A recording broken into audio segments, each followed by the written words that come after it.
السلام علیکم، کیسے ہیں آپ سب لوگ؟ آئی ہوپ کہ سب ٹھیک ہوں گے اور جہاں ہوں گے خوش ہوں گے۔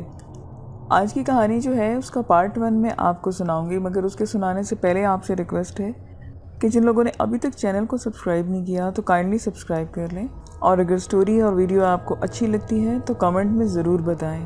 100 سال پہلے دور ایک صحراؤں سے بہت دور ایک اونچے پہاڑوں کے درمیان بھیمبو نام کا ایک گاؤں ہوا کرتا تھا، جو کہ پراسرار کہانیوں سے مشہور تھا۔ وہاں سے بھی بہت دور ایک اور گاؤں تھا۔ وہاں ایک لڑکا اور ایک لڑکی رہتے تھے، جن کا ایک دوسرے کے علاوہ اس جہاں میں اور کوئی نہ تھا۔ لڑکی کا نام دھیما تھا، جو کہ بہت خوبصورت تھی، جس کی بڑی بڑی آنکھیں تھیں اور لمبی اور خوبصورت ناک تھی۔ اس کا رنگ سانولا گندمی تھا۔ لڑکے کا نام بھیم تھا، جس کا قد کافی لمبا تھا، ابھی جوان ہی ہو رہا تھا، اور منہ پر ہلکی ہلکی داڑھی تھی، جو کہ اس کو بہت پرکشش بناتی تھی۔ آنکھوں میں اس کی ہمیشہ سی عجیب سی کشش تھی۔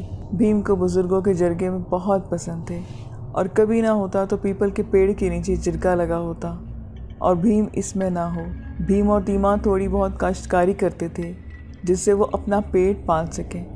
رزق کے بارے میں انہوں نے کبھی بھی کوئی شکوہ کبھی بھی نہیں کیا، پر اس میں دونوں خوش تھے۔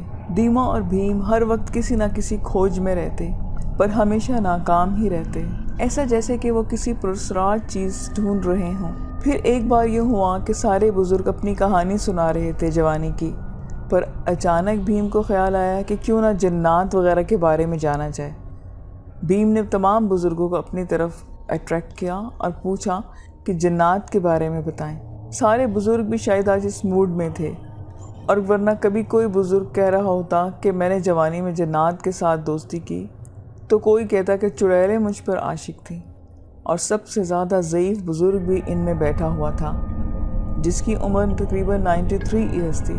سب کی کہانی سن کر اس نے سب کو اپنی طرف اٹریکٹ کیا، اور کچھ سوچنے کے بعد کہنا شروع کیا کہ میں جوان تھا، مجھے بہت شوق تھا جنات کو ملنے کا، اور اسی شوق کو میں نے گھر چھوڑ دیا، بابا اور عاملوں کو ڈھونڈنے نکل پڑا، اور درویش مجھے مل گیا، جو کسی پرانی جھنڈ کے نیچے بیٹھا پاگل لگ رہا تھا اور عجیب و غریب باتیں کر رہا تھا۔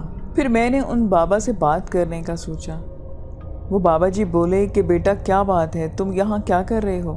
میں نے ان کو کہا کہ میں یہاں پر ایک کام پر نکلا ہوں، اور آپ کو ایسی عجیب باتیں کرتے دیکھا تو ادھر آپ کی طرف نکل پڑا۔ وہ بولا کہ میرا نام شمدون ہے، اور ساری اپنی کہانی سنا دی۔ پھر بولا کہ واپس چلا جا، کوئی فائدہ نہیں ہوگا۔ میں نے کہا کہ کیا مطلب ہے بابا، میں سمجھا نہیں۔ بیٹا چلا جا واپس، یہ تیرے بس کا کام نہیں ہے، ابھی واپس چلا جا، بعد میں ایسا نہ ہو کہ پچھتائے اور تیرے پاس کچھ بھی نہ بچے۔ مگر کیونکہ مجھ پر جنونیت تھی، میں نے اس کی ایک بھی نہ سنی، اور بابا سے ضد کرنے لگا۔ بابا کو بھی سمجھ آ گئی تھی کہ یہ ایسے نہیں مانے گا۔ اس نے کہا کہ چل ٹھیک ہے بیٹا، اگر تم ضد کرتے ہو تو ٹھیک ہے، لیکن میں جو کہوں گا وہ کرنا پڑے گا۔ تمہیں بہت شوق ہے تو میں تمہیں ایک منتر بتاتا ہوں۔ یہ جو منتر میں تمہیں بتانے لگا ہوں، آگے جا کے تمہیں ایک گاؤں ملے گا، وہاں جا کر ایک بڑا محل ہوگا، بالکل پہاڑوں کے درمیان۔ تمہیں یہ منتر وہاں جا کے پڑھنا پڑے گا، اور وہ بھی 7 مرتبہ۔ پھر تمہیں کچھ آوازیں آئیں گی، اور ان آوازوں میں ایک روبدار اور کافی بھاری آواز ہوگی، جو تمہیں بالکل کلیئر سنائی دے گی، اور تمہیں اس بھاری آواز والے بندے کا نام لو گے، پر تب تک نام نہ لینا جب تک وہ بولے نہ، ورنہ بہت نقصان اٹھانا پڑے گا، اور شاید پوری زندگی ہی ادھر اسی محل میں دیوانوں کی طرح بھٹکتے رہو، اور یہ منتر اچھی طرح یاد کر لو، پر الٹا نہ ہو پائے۔ یہ آپ کو بھولنا نہیں چاہیے، ورنہ بہت مشکل میں پڑ جاؤ گے۔ اور میں نے پھر اس اجنبی بابے سے اجازت لی اور چل پڑا اپنی منزل کی طرف۔ چلتے چلتے تقریباً 1 سال بعد، تقریباً بہت مشکل سے میں نے وہ جگہ ڈھونڈ لی اور اس گاؤں میں پہنچ گیا، اور سب سے اونچے پہاڑوں پر چلتے چلتے مجھے ایک چھوٹا سا گاؤں نظر آیا، جو کہ بالکل پہاڑوں کے درمیان تھا۔ میں پھر وہاں کی طرف چل پڑا۔ جب وہ گاؤں قریب پہنچا تو وہاں انسان تو کیا، شاید یہ کہنا بہتر ہوگا کہ کوئی جانور بھی وہاں پر نہیں تھا۔ یہ عجیب و غریب گاؤں دیکھ کر میرا خوف سے دل کانپ اٹھا کہ اتنے زیادہ مکان اور وہ بھی بالکل خالی۔ پتہ نہیں اچانک کہاں سے ایک فقیر آ گیا، مگر میں نے کوئی خاص توجہ نہ دی کہ پہلے سے یہاں ہوگا، بس میری نظر میں اچانک سے آیا ہے۔